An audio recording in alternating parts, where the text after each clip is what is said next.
yeas are 243. The nays are 187. One member voting present. The motion is adopted. And with that, the House has passed a bill meant to boost U.S. semiconductor production in America. The Senate passed it yesterday with no votes from both Idaho Senators Mike Crapo and Jim Risch. It now heads to President Biden for him to sign it into law. The measure will set up incentives for U.S. companies to manufacture semiconductors and allocate funding for research and development. Supporters say this will help make the U.S. less reliant on other countries, including China. The House approved that bill, you heard with that vote, and like their counterparts in the Senate, both of Idaho's Republican congressmen, well, they voted against it too.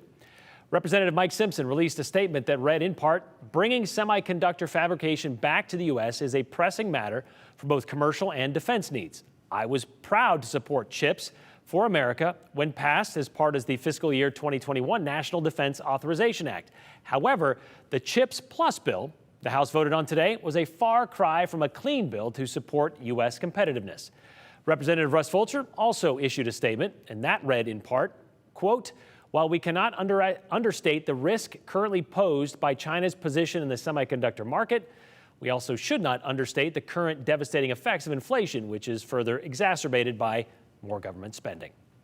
In response to all four members of Idaho's congressional delegation voting against the legislation, the chair of Idaho's Democratic Party, Laura Nekichaya, she released a statement that read in part, Idaho's computer chip manufacturing industry provides good jobs and is critical to our state's economy. The CHIPS and Science Act is a popular bipartisan bill that will ensure our manufacturers stay competitive on a global scale. She went on to say, I can't understand why Idaho's Republican congressman would play politics with a core component of our state's economy.